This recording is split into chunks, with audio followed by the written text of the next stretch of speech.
बेटा चैप्टर हम स्टार्ट कर रहे हैं आपका यहाँ पे dissolution of a firm.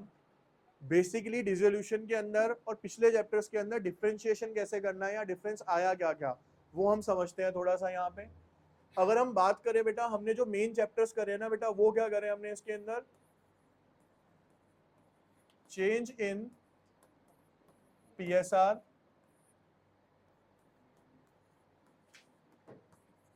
Admission, retirement और डेथ। इन चारों चैप्टर का नाम मैं इसलिए लिख रहा हूं कि इनमें एक कॉमन चीज थी कि इसके अंदर ना जो फर्म थी वो बच्चे कंटिन्यू रहती थी। कंटिन्यू का मतलब वो एज इट इज चलती रहती थी। सिर्फ क्या होता था, फर्म जो थी ना बेटा एक तरीके से क्या होती थी, दोबारा से उसे हम क्या करते थे, एक तरीके से रीवैल्यू करके क्या करते थे, स्टार्ट कर देते थे। यानी कंपनी या जो फर्म होती थी ना, वो फर्म हमें यहाँ पे बंद करने की जरूरत नहीं थी। रीजन, या तो सर कोई पार्टनर आता था या कोई पार्टनर जाता था, जिसकी वजह से हमारी प्रॉफिट शेयरिंग रेशो चेंज होती थी। उसके अकॉर्डिंगली हम क्या करते थे, फिर क्वेश्चंस को करते थे। समझ आई यहाँ तक? लेकिन सर जब हम बात करते हैं ना डिसोल्यूशन की, और इसके अंदर क्या डिफरेंस है, इसके अंदर फर्म कंटिन्यू रहेगी, बंद नहीं होगी, सिर्फ क्या होगी, रीवैल्यू होगी। लेकिन सर जब डिसोल्यूशन की बात करते हैं तो डिसोल्यूशन का मतलब होता है बेटा यहाँ पे winding up of a firm. Winding up of a firm का मतलब क्या है, मान लो एबीसी 3 पार्टनर्स थे, उसमें से ए जो था ना मेन पार्टनर था, वो कहता है भैया मैं बिजनेस ही नहीं करना चाहता ये वाला, और बी और सी के बस की है नहीं अब करना। तो उस कंडीशन में वो फर्म को रिवैल्यू नहीं करेंगे, वो क्या कर रहे हैं, उसको बंद ही कर रहे हैं। वहां पे वो क्या कर देंगे बेटा, उस फर्म को वहां पे उठा के बंद कर देंगे। अब ये तो हो गया अकाउंटिंग लैंग्वेज में कि सर हम वाइंड कर रहे हैं, बंद कर रहे हैं फर्म को, ठीक है। अब ना हम थोड़ा सा नेचुरल ह्यूमन बींग की बात करते हैं। समझना इसको, स्टोरी को ऐसे समझना, भैया हम में से किसी की एक दुकान थी, ठीक है। हमने एक डिसीजन लिया कि हम उस दुकान को क्या करने जा रहे हैं सर, बंद करने जा रहे हैं।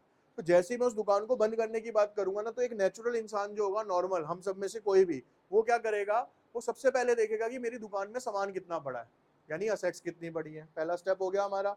उसके बाद दूसरी नजर क्या जाएगी उसकी, यार दुकान बंद करने जा रहा हूं तो मेरी देनदारी कितनी है, यानी मैंने बाहर वालों का पैसा कितना देना है। समझ आ गई?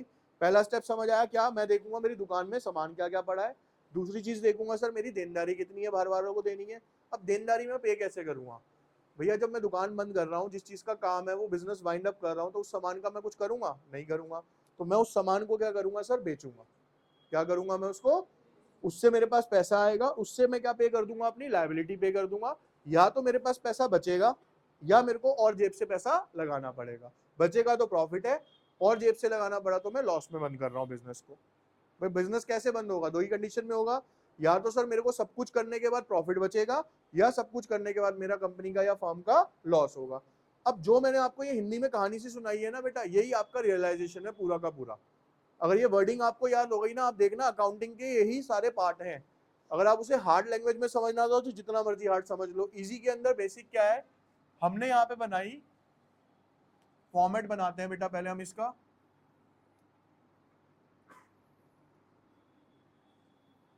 देखो यहाँ इस अकाउंट का मतलब होता है रियलाइजेशन, नाम सॉरी इसका क्या है, realisation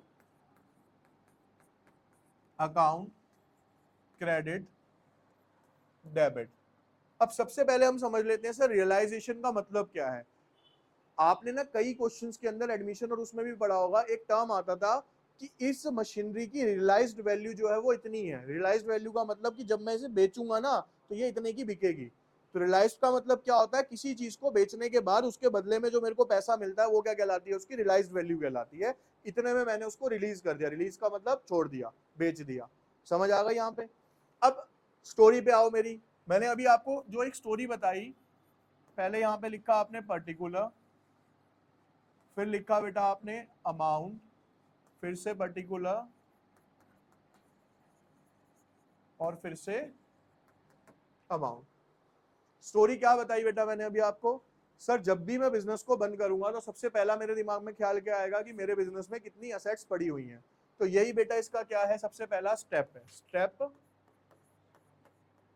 first, to all sundry assets यानी जितनी भी असेट्स हैं आपके पास वो सारी आप यहां पे लिखोगे एक्सेप्ट कैश और बैंक। सर ये कैश और बैंक आप यहाँ पे क्यों नहीं लिखोगे? बेटा वो तो ऑलरेडी कैश और बैंक है, और जो मैं असेट्स लिख रहा हूँ इसको मेरे को करना क्या, एंड में बेचना ही है ना, बेच के क्या कन्वर्ट करना है उसको, मेरे को कैश में ही कन्वर्ट करना है। तो इसलिए कैश और बैंक का जो बैलेंस मेरे पास है वो यहाँ पे हम नहीं लिखेंगे, क्योंकि वो तो हमारे काम आएगा बिजनेस को बंद करने में जब हम पेमेंट करेंगे। पहला स्टेप समझ आ गया यहाँ पे क्यों करा। अब इसके बाद क्या बताया था बेटा मैंने कि सर पहले मैं ये देखूंगा कि मेरे को कितनी असेट्स बची हुई है, दूसरा मैं देखूंगा सर मेरी देनदारी कितनी है। देनदारी स्टेप 2 है आपका, क्या है यहाँ पे, ये step 2 by all sundry liabilities. अब इसमें भी एक्सेप्ट है, एक्सेप्ट इंटरनल लायबिलिटी। सर दो तरीके की लायबिलिटी होती है, एक होती है इंटरनल और एक होती है एक्सटर्नल। फॉर एग्जाम्पल एबीसी एक फर्म है, उसके 3 पार्टनर्स हैं ए बी और सी। अगर फर्म ने ए का पैसा देना है, बी का पैसा देना है, सी का पैसा देना है, तो फर्म के लिए वो कौन सी लायबिलिटी है, इंटरनल लायबिलिटी है। लेकिन फर्म ने बेटा बैंक से लोन ले रखा है, बाहर से उधार ले रखा है, शेयर होल्डर का पैसा है, क्रेडिटर्स का पैसा है, तो वो उसकी कौन सी लायबिलिटी है, एक्सटर्नल है, बाहर वालों का पैसा देना है। ऑब्वियसली बात है जब मैं बिजनेस बंद करूंगा तो मेरे को बाहर वालों की टेंशन पहले होगी, अपने बंदों की टेंशन नहीं होगी। तो सेम मैं यहाँ पे सारी लायबिलिटी लिख लूंगा, लेकिन किसकी नहीं लिखूंगा, इंटरनल वालों की नहीं लिखूंगा, क्योंकि इंटरनल का मतलब क्या हो गया, अपने ही है वो, उनको तो हम पे कर सकते हैं बाद में भी, लेकिन हमें पहले पैसा किसका पे करना पड़ेगा, सबसे बाहर वालों का। तो दोनों चीजें समझ आई, मतलब लॉजिक से समझा रहा हूँ कि प्रैक्टिकलिटी क्या होती होगी। बुक की लैंग्वेज तो आपको फॉर्मेट समझा देगी, मैं आपको समझा रहा हूँ कि एक्चुअल कंडीशन क्या होती होगी दुकानदार की उस टाइम पे, वो कैसे डील करता होगा, कैसे फेस करता है उस चीज को। यहां तक समझ आ गया। तो पहला स्टेप सर मैंने देख लिया दुकान में सामान कितना है, दूसरा सर मैंने देख लिया मैंने बाहर वालों को पैसा कितना देना है, फिर तीसरी कहानी में क्या बताया था सर, अब मैं अपनी एसेट्स को बेचना स्टार्ट करूंगा। क्या करूंगा, अब बेचेंगे कैसे कैसे देखना, बहुत ध्यान से देखना इस चीज को। अगर आपको ये वाला फॉर्मेट समझ आ गया ना बेटा, सारे क्वेश्चंस निकल जाएंगे आपके। स्टेप 3 बाय कैश और बैंक, यहां पे मैं लिख रहा हूं असेट्स रियलाइज्ड। भाई देखो मैं क्या करूंगा, जो मेरे पास असेट्स है मैं बेचूंगा। अब मैं लॉजिक भी बताता हूं, असेट्स बेची थी मैंने बेटा, जब मैं असेट्स बेचूंगा तो मेरी एंट्री क्या होगी, पैसा आएगा cash account debit to assets. लेकिन क्योंकि वो असेट्स किस में पड़ी है अब मेरी, रियलाइजेशन अकाउंट में, तो मेरी एंट्री क्या हो जाएगी, cash account debit to realisation account. Realisation account क्या हो रहा है मेरा, यहाँ पे क्रेडिट हो रहा है जी। समझ आ रही है क्यों सर, पैसा तो आएगा जब मैं माल बेचूंगा, बेच दिया। नॉर्मली हम क्या करते थे, अगर मैंने कार बेची है तो मैं एंट्री क्या करूंगा sir, cash account debit to car account, है ना। लेकिन सर क्योंकि वो कार किसके अंदर शो कर चुका हूं मैं, ऑलरेडी रियलाइजेशन में शो कर चुका हूं ना, तो अब जो कुछ भी बिकेगा वो किसके अकाउंट के थ्रू बिकेगा, रियलाइजेशन के। तो यहाँ पे एंट्री हो जाएगी cash account debit to realisation account. समझ आई यहां तक, ठीक है। अब अगला स्टेप देखो सर, एक तो तरीका सिंपल है कि जो मेरे पास असेट्स पड़ी है मैं उसको बेच दूं। सर दूसरा क्या होता है, कई बार ना हम फर्म बंद कर रहे हैं, होता है हमारा, ठीक है। अब फर्म बंद कर रहे थे, मान लो पार्टनर्स थे हम 3, वो कहता है यार ये कंप्यूटर तो बहुत अच्छा, अभी हमने नया लिया था, ये मेरे काम आ जाएगा, एक काम करो ये तो मुझे दे दो, मेरे से पैसे ले लेना इसके। तो यानी कि कोई असेट्स क्या कर सकता है, पार्टनर भी टेक ओवर कर सकता है। क्या कर सकता है, कोई असेट्स पार्टनर भी टेक ओवर कर सकता है। तो अगर कैश में नहीं बिकती तो दूसरा तरीका क्या है असेट्स को बेचने का बेटा, for bye partners capital account assets taken over. अब ये असेट्स किसने ले ली बेटा, यहाँ पे पार्टनर ने ले ली। यहां तक समझ आई। तो असेट्स सर दो तरीके से बिकेगी, या तो मैं कैश में बेच दूंगा या मेरा कोई पार्टनर उसे क्या कर लेगा, टेक ओवर कर लेगा, सिंपल। अब आते हैं जी, चलो हमने क्या करा सर, असेट्स देख ली, लायबिलिटी देख ली, जो असेट्स थी मैंने वो बेच दी। अब बेच के मेरे पास क्या होगा, ठीक है। अब पैसे से क्या करना है मेरे को, अपने लायबिलिटी और खर्चों को क्या करना पड़ेगा बेटा, पे करना पड़ेगा। मान लो बिजली का बिल है, कुछ है, वो एक्सपेंस ही तो है मेरे, तो पेमेंट किस साइड होगी सर, इस साइड। कैसे होगी, टू ऑल लायबिलिटी जो भी आपको क्वेश्चन में कह रखी है। ये भी बेटा दो तरीके से जाएंगी, या तो कैश और बैंक से आप पे कर दोगे, ठीक है, या मैं क्या कह दूंगा कि मान लो एक पार्टनर है, वो क्या करेगा, फर्म के बिहाफ पे ये लायबिलिटी पे करेगा। तो अगर कोई पार्टनर पे करेगा तो उसके कौन से अकाउंट से चार्ज हो जाएंगी, वो उसके कैपिटल अकाउंट से हो जाएंगी, पार्टनर्स कैपिटल अकाउंट, ठीक है। अब और समझना इसके अंदर रूल कौन सा चल रहा है सर। देखो पहले मैंने क्या करा, सारी सन्ड्री असेट्स लिखी यहाँ पे, ठीक है। रिवैल्यूएशन अकाउंट क्या हो गया, असेट्स क्या हो गई सारी, क्रेडिट, है ना। अब ये करने के बाद जब भी मैं कुछ पेमेंट करूंगा, जब भी मैं कुछ पे करूंगा, फर्म पे करेगी तो फर्म की इनकम है या खर्चा है, खर्चा है। डेबिट और लॉसेज एंड, यानी ये रियलाइजेशन अकाउंट भी पीएनएल के रूल पे चलता है पूरा का पूरा। तो रियलाइजेशन अकाउंट डेबिट क्यों हुआ, क्योंकि सर डेबिट और लॉसेज एंड एक्सपेंसेस, जब भी फर्म कुछ पे करेगी तो फर्म का क्या है सर, वहां पे खर्चा है। तो खर्चा जब पे करेगी तो कैश जाएगा ना, कैश जाएगा तो कैश क्या होगा बेटा, वहां पे क्रेडिट हो जाएगा। रियलाइजेशन क्या हो जाएगा सर, वहां पे डेबिट हो जाएगा। समझ आई। अब जब हम इधर आते हैं, इधर मैंने क्या करा सर, कैश को आपने क्रेडिट साइड में लिखा, क्यों, क्योंकि सर मैंने असेट्स बेची थी। रूल क्या है सर, डेबिट और लॉसेज एंड एक्सपेंसेस, क्रेडिट और इनकम एंड। तो जब फर्म अपनी असेट्स बेच रही है तो उसको क्या हो रहा है बेटा, एक तरीके से या तो उसे इनकम हो रही है या उसे गेन हो रहा है। तो गेन क्या होता है सर, इसके अंदर क्रेडिट होता है, तो क्रेडिट साइड में आ गया। और ऐसे ही अगर पार्टनर ने टेक ओवर कर लिया, तो पार्टनर ने टेक ओवर करा ना बेटा, पार्टनर ने टेक ओवर कर लिया मतलब मैंने उससे पैसे लेने हैं, उससे पैसे क्या करने हैं मेरे को अभी।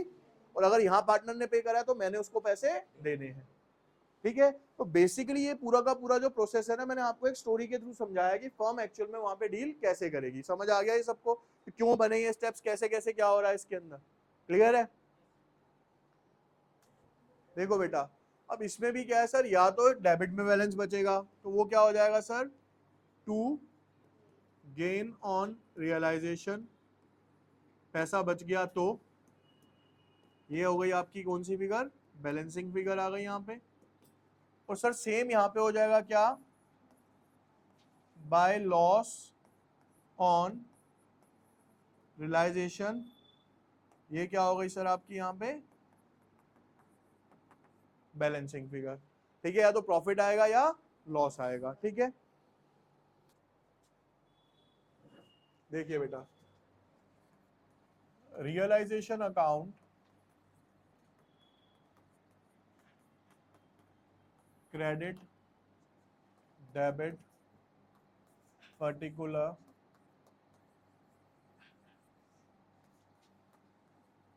अमाउंट,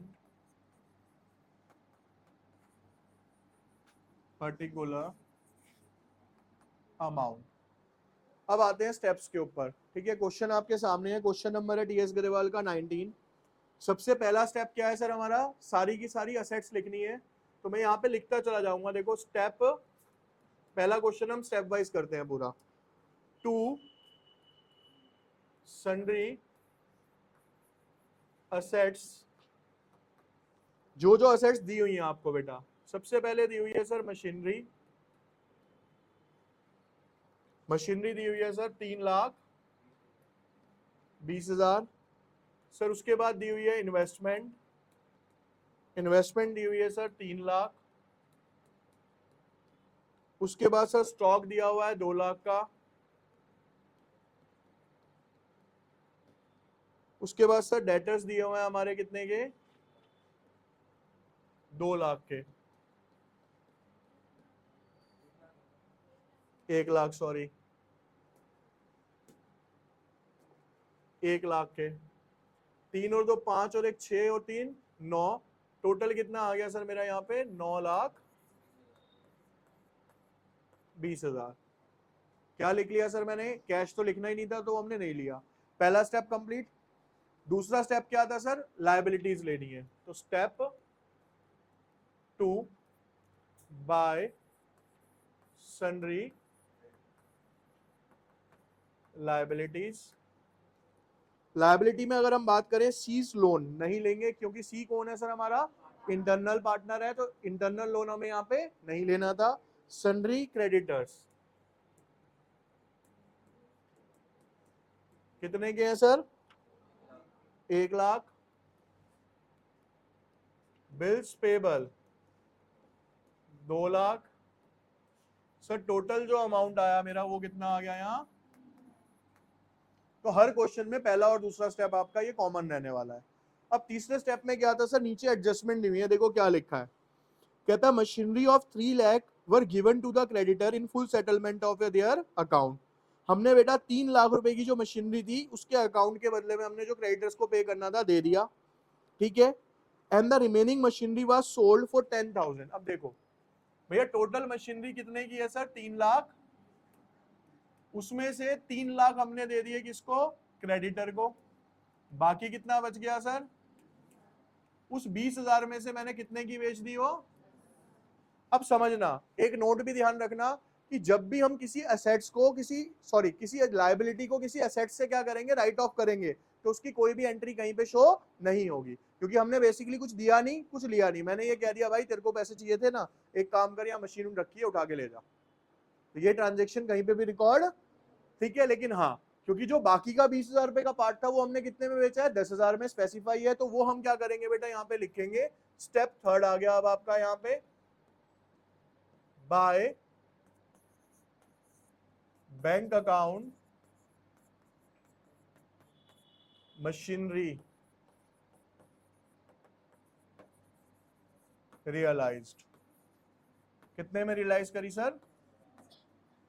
उसके बाद नीचे दिया हुआ इन्वेस्टमेंट रियलाइज 2,90,000, तो यहीं पे इन्वेस्टमेंट 2,90,000। उसके बाद स्टॉक वाज सोल्ड फॉर 1,80,000, तो बेटा स्टॉक 1,80,000। उसके बाद बेटा बोलता है डेटर्स फॉर 20,000 प्रूव्ड बैड। 20,000 के डेटर्स क्या हो गए सर? हमारे खत्म हो गए। तो यानी बाकी कितना रियलाइज हुआ मेरे को डेटर से? 80,000 रियलाइज हो गया ना भाई। देखो कैसे, डेटर कितने के है बेटा मेरे पास? 1 लाख के। कहता है 20,000 बैड डेब्ट्स हो गए। बैड डेब्ट्स मतलब उन्होंने पैसा देने के लिए, तो ये इनडायरेक्ट वे में कह रहा है कि सर 1 लाख में से 20,000 ने पैसा देने के लिए मना कर दिया, बाकी 80,000 ने क्या करा? पैसे दे दिए। तो यहाँ पे आप डेटर्स लिख लो, कितने? 80,000। अब उसके बाद कहता है रियलाइजेशन एक्सपेंसेस अमाउंटेड टू ₹10,000। कितना है बेटा रियलाइजेशन का एक्सपेंस? 10,000। तो बेटा जो रियलाइजेशन का एक्सपेंस है, मैंने क्या बोला? डेबिट और लॉसेज एंड एक्सपेंसेस। तो यहाँ पे आप लिखोगे टू कैश अकाउंट, यहाँ ब्रैकेट में लिख दोगे रियलाइजेशन एक्सपेंसेस कितना? 10,000। कितना हो गया बेटा ये? अब इसकी अगर हम बैलेंसिंग करते हैं बेटा, तो ये तो हो गया 9,30,000, 3,10,000, 2,90,000, 1,80,000 और माइनस करें इसमें से हमने 80,000, ठीक है। अब एक चीज और रह गई हमारी, मैं बताता हूं। देखो यहाँ पे ना हमें 2 लाइबिलिटीज दे रखी थी, क्रेडिटर और बिल्स पेबल। देखो जो एक्सटर्नल लाइबिलिटी है ना बेटा, ध्यान से सुनना जो कह रहा हूं। एक्सटर्नल लाइबिलिटी का देख लो, पहली ना नोट लिखता हूं 2 यहाँ पे। पहला note, if any liability is written off with any assets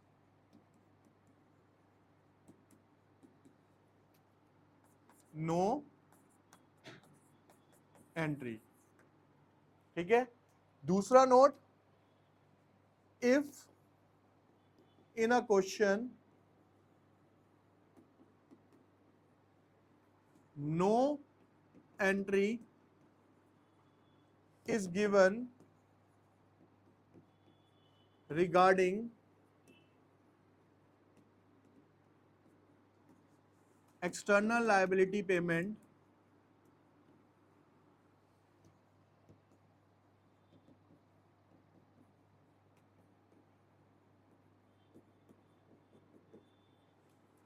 we must have to pay। अब जैसे कि क्या हुआ बेटा, जो क्रेडिटर था उसके बारे में हमें पता था, हमने क्या कर दिया बेटा? उसको पे कर दिया, ठीक है। लेकिन जो बिल्स पेबल है, बिल्स पेबल कौन सी लायबिलिटी है? एक्सटर्नल लायबिलिटी है ना, लेकिन उसके बारे में हमें क्वेश्चन में कुछ भी मेंशन, लेकिन एक्सटर्नल लायबिलिटी हमें पता है कि अगर मैं बिजनेस वाइंड अप कर रहा हूं तो बाहर वालों का पैसा मेरे को देके जाना ही पड़ेगा। तो उस कंडीशन में हम अपने आप क्या लिखेंगे यहाँ पे? टू कैश अकाउंट ब्रैकेट में लिख दो बिल्स पेबल, कितना हो जाएगा ये? 2 लाख। तो बिल्स पेबल कितने के थे? 2 लाख के, मैंने पूरे के पूरे पे कर दिए। अब 9,30,000 और ये कितना हो गया बेटा टोटल आपका? 11 लाख।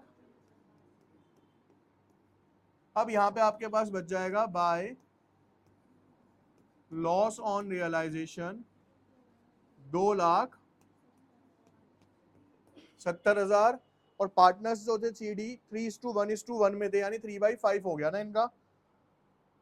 तो 2,70,000 डिवाइडेड बाई 5, तो C D और E 54,000, 54,000 इंटू 3, 1,62,000, यहाँ पे आ गया 2 लाख, 11,30,000। ठीक है, तो ये क्या बन गया बेटा आपका? यहाँ पे रियलाइजेशन अकाउंट बन गया। आगे का जो पार्टनर्स कैपिटल है वो सब सेम चलने वाला है हमारा, उसमें कोई दिक्कत नहीं आएगी हमें। दिक्कत किस में आएगी? सिर्फ रियलाइजेशन के क्वेश्चंस को पहले स्टार्टिंग में करने में आएगी। ठीक है, स्टेप समझ आ गए अब सबको?